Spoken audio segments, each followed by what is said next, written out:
આજના લેક્ચરમાં આપણે scan interval of SCADA topic study કરશું. ઓકે, મોસ્ટ આઈએમપી જીટીયુની પરીક્ષામાં આવી રીતે પૂછાય, determine scan interval of SCADA.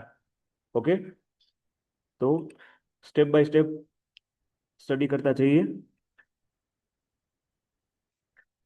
હવે સ્કેનિંગ સાયકલ કોને કહેવાય? તો દરેક આરટીયુ છે, આપણે ઉપર ભણ્યા રજિસ્ટર ટેમ્પરેચર આરટીયુ છે, રિમોટ ટર્મિનલ યુનિટ, એના સાથે કોમ્યુનિકેશન કરીને પહેલા આરટીયુ પર પાછું ફરીથી કોમ્યુનિકેશન કરવાની પ્રોસેસને આખી સ્કેનિંગ સાયકલ કહેવામાં આવે છે. ક્લિયર? દરેક જે આરટીયુ છે એના સાથે કોમ્યુનિકેશન કરીને પહેલા જે આરટીયુ પર પાછું ફરીથી કોમ્યુનિકેશન કરવાની પ્રોસેસને સ્કેનિંગ સાયકલ કહેવામાં આવે છે. હવે આવી આ જે કંટ્રોલ સિસ્ટમ છે એમાં વધારે ટાઈમ ડિલે ન હોવો જોઈએ. ઓકે ઓકે તો આવી જે આખી સિસ્ટમ હોય કંટ્રોલ સિસ્ટમ, એમાં વધારે ટાઈમ ડિલે ન હોવો જોઈએ. બરાબર? સ્કેન ઇન્ટરવલ છે એના પર મુખ્ય ચાર પરિબળોની અસર થાય છે, જે આપણે નીચે મુજબ સ્ટડી કરશું. ઓકે, સ્કેન ઇન્ટરવલ પર જે છે એ ચાર પરિબળોની અસર જે થશે એ નીચે મુજબ આપણે જોશું. પેલું જોઈએ તો પ્રથમ પરિબળ એ છે કે કેટલા આરટીયુ ને સ્કેન કરવાના છે.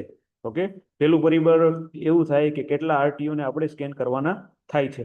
જેમ આરટીયુ ની સંખ્યા વધારે તેમ સ્કેન ઇન્ટરવલ ટાઈમ વધારે. બરાબર? જેમ જેમ આરટીયુ ની સંખ્યા વધતી જાય તેમ છે સ્કેન ઇન્ટરવલ ટાઈમ છે એ વધારે થતો હોય છે. બરાબર? પેલું પરિબળ આ થઈ ગયું કે આપણે કેટલા આરટીયુ ને સ્કેન કરવાના થાય, અને આરટીયુ ની સંખ્યા જેમ વધારે તેમ સ્કેન ઇન્ટરવલ ટાઈમ વધારે છે. બીજું પરિબળ એ જોઈએ તો ડેટાનો અમાઉન્ટ છે. બરાબર? એટલે કે ડેટા જેટલો વધારે મોટો હશે તેમ ડેટા ટ્રાન્સમિશન માટેનો ટાઈમ વધે છે. ઓકે, બીજું પરિબળ એ છે કે ડેટાનો અમાઉન્ટ, કે એટલે કેટલો ડેટા છે, જેટલો વધારે ડેટા મોટો હશે તેમ ડેટા ટ્રાન્સમિશન માટેનો જે ટાઈમ છે એ વધારે હશે. હવે ત્રીજું પરિબળ એ છે ડેટા રેટ છે, એટલે કે 1 સેકન્ડમાં કેટલો ડેટા ટ્રાન્સમિટ થશે. ઓકે, ત્રીજું પરિબળ એ જોઈએ ડેટા રેટ છે, કે એટલે કે 1 સેકન્ડમાં કેટલા ડેટા ટ્રાન્સમિટ થઈ શકે. Okay, clear? ચોથું પરિબળ જોઈ લઈએ.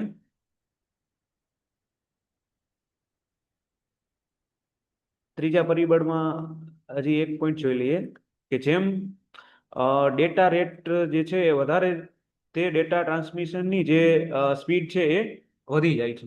ઓકે, ત્રીજું પરિબળ આપણે જોયું ડેટા રેટ છે, કે 1 સેકન્ડમાં કેટલો ડેટા ટ્રાન્સમિટ થઈ શકે. જેમ ડેટા રેટ વધારે છે તે ડેટા ટ્રાન્સમિશનની સ્પીડ વધી જાય છે. ક્લિયર? ચોથું પરિબળ જોઈએ તો કોમ્યુનિકેશન એફિશિયન્સી છે, કે સ્કેન ઇન્ટરવલ કોમ્યુનિકેશન એફિશિયન્સી પર આધાર રાખે છે. આપણે જે સ્કેન ઇન્ટરવલ છે એ કોમ્યુનિકેશન જે એફિશિયન્સી છે એના ઉપર આધાર રાખે છે. તેને નીચેના ઇક્વેશનથી આપણે માપી શકાય. શોર્ટ ફોર્મમાં જોઈએ, કોમ્યુનિકેશન એફિશિયન્સી ઇક્વલ ટુ આપણા ઇન્ટરવલ્સને ડેટા મોકલવા માટેનો લાગતા સમય અને છેદમાં ટોટલ ટાઈમ ઓફ કોમ્યુનિકેશન. તો આ ઇક્વેશન ઉપરથી આપણે કોમ્યુનિકેશન એફિશિયન્સી છે એ ડિસાઇડ કરી શકીએ. બરાબર? આખો ઇન્ટરવલ છે એ ડેટા મોકલવા માટેનો લાગતો સમય એના છેદમાં total time of communication is equal to communication efficiency. તો આ થઈ ગયું આપણું scan interval of SCADA. Okay, એકદમ ઇઝી ટોપિક છે, આરામથી યાદ રહી જાય એવું છે. બરાબર? અને આવી રીતના જ પૂછાય જીટીયુની ફાઇનલ પરીક્ષામાં કે determine scan interval of SCADA, એટલે કે સમજાવો scan interval of SCADA. SCADA બધાને ખ્યાલ જ છે, supervisory control and data acquisition. Okay, અને આરટીયુ નું પણ મિનિંગ બધાને ખબર જ છે, રિમોટ ટર્મિનલ યુનિટ. ઓકે, ચાર પરિબળ આમાં જે છે એ જોવાના રહેશે, યાદ રાખવાના રહેશે. ફરીવાર એકવાર રિપીટ કરી લઈએ કે દરેક આરટીયુ સાથે છે કોમ્યુનિકેશન કરીને પહેલા આરટીયુ પર પાછું ફરીથી કોમ્યુનિકેશન કરવાની પ્રોસેસને આખી સ્કેનિંગ સાયકલ કહેવામાં આવે છે. ઓકે, દરેક આરટીયુ છે એ સાથે કોમ્યુનિકેશન કરીને પહેલા આરટીયુ પર પાછું ફરીથી કોમ્યુનિકેશન કરવાની પ્રોસેસને આખી સ્કેનિંગ સાયકલ કહેવામાં આવે છે. આવી કંટ્રોલ સિસ્ટમમાં વધારે ટાઈમ ડિલે ન હોવો જોઈએ. ઓકે, આવી જે આખી કંટ્રોલ સિસ્ટમ હોય એમાં ટાઈમ ડિલે જે છે એ વધારે ન હોવો જોઈએ. હવે સ્કેન ઇન્ટરવલ પર આપણે ચાર પરિબળોની અસર જોઈએ. પેલું પરિબળ એ છે કે કેટલા આરટીયુ ને સ્કેન કરવાના થાય છે. જેમ RTU ની સંખ્યા વધારે તેમ સ્કેન ઇન્ટરવલ ટાઈમ વધારે છે. બીજું પરિબળ છે ડેટાનો અમાઉન્ટ, એટલે કે ડેટા જેટલો વધારે મોટો હશે તેમ ડેટા ટ્રાન્સમિશન માટેનો ટાઈમ જે છે વધે છે. ક્લિયર? ઓકે.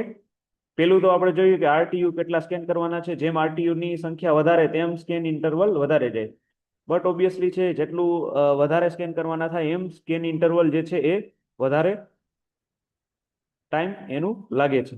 બીજું પરિબળ છે ડેટાનો અમાઉન્ટ, એટલે કે ડેટા જેટલો વધારે મોટો હશે તે ડેટા ટ્રાન્સમિશન માટેનો ટાઈમ છે એ વધારે હોય છે. ત્રીજું પરિબળ એ છે ડેટા રેટ, એટલે કે 1 સેકન્ડમાં કેટલો ડેટા ટ્રાન્સમિટ થાય છે. જેમ ડેટા રેટ વધારે તે ડેટા ટ્રાન્સમિશનની જે છે એ સ્પીડ વધી જાય છે. ઓકે. જેટલો ડેટા રેટ વધારે હોય એ ડેટા ટ્રાન્સમિશનની જે સ્પીડ છે એ વધી જાય છે. ચોથું પરિબળ જોઈએ તો કોમ્યુનિકેશન એફિશિયન્સી છે. સ્કેન ઇન્ટરવલ કોમ્યુનિકેશન એફિશિયન્સી પર આધાર રાખે છે. હવે આપણે નીચેના ઇક્વેશનથી કોમ્યુનિકેશન એફિશિયન્સી જોઈએ તો એમાં આપણું ઇન્ટરવલ છે એ ડેટા મોકલવા માટેનો લાગતો સમય એના છેદમાં ટોટલ ટાઈમ ઓફ કોમ્યુનિકેશન. તો આ થઈ ગયું આપણું scan interval of SCADA. Okay. આટલા જે પોઈન્ટ છે એ સ્કેન ઇન્ટરવલ ઓફ સ્કાડા ટોપિકમાં લખવાના રહેશે. Clear?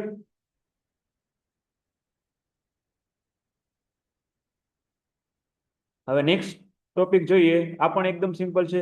Describe SCADA software component in. SCADA software કમ્પોનેન્ટમાં કેટલા કમ્પોનેન્ટ યુઝ થાય એ આપણે સમજાવવાના રહેશે.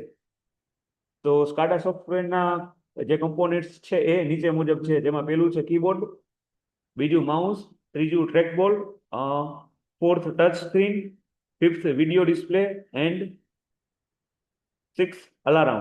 ઓકે. તો આટલા પ્રકારના જે કમ્પોનેન્ટ્સ છે એ આપણે એનું ડિસ્ક્રિપ્શન આપવાનું રહેશે. સ્કાડા સોફ્ટવેર કમ્પોનેન્ટ સમજાવો જ્યારે ત્યારે પૂછાય GTU ની ફાઇનલ પરીક્ષામાં. તો આટલા જે સોફ્ટવેર કમ્પોનેન્ટ છે એ આપણે લિસ્ટ લખવાનું રહેશે અને એનું ડિસ્ક્રિપ્શન 1 by 1 આપવાનું રહેશે. ફર્સ્ટ છે keyboard, second mouse, third trackball, fourth touch screen and fifth video display and 6 alarm. Okay. હવે એનું ડિસ્ક્રિપ્શન જોઈ લઈએ. ફર્સ્ટ ઓફ ઓલ આટલા જે કમ્પોનેન્ટ છે એ યાદ રાખવાના રહેશે. પેલું જે છે keyboard, second mouse, third trackball, touch screen, video display and alarm. આટલા પ્રકારના જે કમ્પોનેન્ટ છે એ ખાસ યાદ રાખવાના રહેશે. બધા પરિચિત જ હશો, બરાબર? કીબોર્ડ, માઉસ, ટ્રેકબોલ છે, પછી touch screen, video display, alarm. આટલા જે કમ્પોનેન્ટ છે એ આપણે ડિસ્ક્રાઇબ કરવાના રહેશે ઇન બ્રીફ. હવે એનું ડિસ્ક્રિપ્શન એટલે કે વર્ણન જોઈ લઈએ. તો ઓપરેટર દ્વારા જે કીબોર્ડનો યુઝ છે એ પ્રોસેસને કમાન્ડ અથવા મેસેજ આપવા માટે થાય છે. જે પ્રોસેસ આખી થતી હોય એમાં જે ઓપરેટર દ્વારા કીબોર્ડનું યુઝ છે એ પ્રોસેસને કમાન્ડ અથવા તો મેસેજ આપવા માટે થાય છે. ક્લિયર? ઓપરેટર દ્વારા જે કીબોર્ડનો છે યુઝ છે એ પ્રોસેસને કમાન્ડ અથવા તો મેસેજ આપવા માટે થાય છે. બરાબર? આપણે અત્યારે સ્ટડી કરીએ છીએ DC topic SCADA software component in brief. Okay. તો એમાં આપણે 6 પ્રકારના કમ્પોનેન્ટ જોયા: keyboard, mouse, trackball, touch screen, video display, alarm. આટલા પ્રકારના જે છે એ આપણે કમ્પોનેન્ટ સ્કાડા સોફ્ટવેરમાં આવે છે. હવે એનું ડિસ્ક્રિપ્શન એટલે કે વર્ણન જોઈ લઈએ. તો ઓપરેટર દ્વારા કીબોર્ડનો જે છે યુઝ પ્રોસેસને કમાન્ડ અથવા મેસેજ આપવા માટે થાય છે. ઓકે. ઓપરેટર દ્વારા જે કીબોર્ડનો યુઝ થતો હોય પ્રોસેસને એને કમાન્ડ અથવા તો મેસેજ આપવા માટે થાય છે. હવે ઓપરેશન ઇન્ટરફેસ ડિવાઇસ જેની અંદર વિડીયો ડિસ્પ્લે યુનિટ એટલે કે વિડીયોનો સમાવેશ થાય છે, જે પ્રોસેસના રિયલ ટાઈમ ડેટા દર્શાવે છે. ઓકે. ઓપરેશન ઇન્ટરફેસ ડિવાઇસ છે એની અંદર વિડીયો ડિસ્પ્લે યુનિટ એટલે કે વિડીયોનો સમાવેશ થાય છે, જે પ્રોસેસના રિયલ ટાઈમ ડેટાને દર્શાવે છે. હવે કર્સર અને ટચ સ્ક્રીન દ્વારા સેટ પોઈન્ટ આપી શકાય છે. આમાં માઉસ અને ટ્રેકબોલનો પણ સમાવેશ થાય છે. ઓપરેટર દ્વારા જે છે કીબોર્ડનો યુઝ પ્રોસેસને કમાન્ડ અથવા તો મેસેજ આપવા માટે થાય છે. ઓપરેશન ઇન્ટરફેસ ડિવાઇસ જેની અંદર વિડીયો ડિસ્પ્લે યુનિટ વિડીયોનો સમાવેશ થાય છે. હવે જે પ્રોસેસના રિયલ ટાઈમ ડેટાને દર્શાવે છે. કર્સર અને ટચ સ્ક્રીન દ્વારા જે સેટ પોઈન્ટ આપી શકાય છે, આમાં માઉસ અને ટ્રેક બોલનો પણ સમાવેશ થાય છે. હવે ખાસ એના કી ફીચર્સ જોઈ લઈએ સ્કાડા સોફ્ટવેરના. તો ખાસ user interface, graphics display, alarm, trends, RTU and PLC interface અને સ્કેલેબિલિટી. ઓકે, તો આટલા પ્રકારના જે છે એ ખાસ કી ફીચર્સ ઓફ સ્કાડા આટલા યાદ રાખવાના રહેશે. User interface, graphics display, alarms, trends, RTU and PLC interface અને સ્કેલેબિલિટી. ઓકે, તો આટલા પ્રકારના જે છે એ સોફ્ટવેર આપણે ફીચર્સ જે છે યાદ રાખવાના રહેશે. હવે એમાં જોઈએ તો સ્કાડા સોફ્ટવેરને આપણે જે છે એ બે પ્રકારમાં ડિવાઈડ કરી શકાય. એક તો પ્રોપ્રાઇટરી અને બીજું છે ઓપન. બરાબર, સ્કાડા સોફ્ટવેર છે એને બે પ્રકારમાં ડિવાઈડ કરી શકાય. એમાં તો પ્રોપ્રાઇટરી, આ કંપની જે છે એ પ્રોપર્ટી સોફ્ટવેર ને તેમની કંપનીના હાર્ડવેર સાથેના જે કોમ્યુનિકેશન માટે ડેવલપ કરે છે, અને તેનો મેઇન ડિસએડવાન્ટેજ છે ઓવરલેપિંગ રિલાયન્સ છે. બરાબર, ખાસ તો આનો જે મેઇન ડિસએડવાન્ટેજીસ છે એ ઓવરલેપિંગ થવા માટેનું છે. જ્યારે સોફ્ટવેર એ ગેઇન પોપ્યુલારિટી ધરાવે છે. આમાં અલગ અલગ મેન્યુફેક્ચરરના ઇક્વિપમેન્ટને સેમ સિસ્ટમ પર મિક્સ કરી શકાય છે. ઓકે, તો આ થઈ ગયું આપણું જે બે પ્રકારના ડિવાઇસ છે એ યુઝ થઈ શકે, પ્રોપ્રાઇટરી અને ઓપન. ઓકે,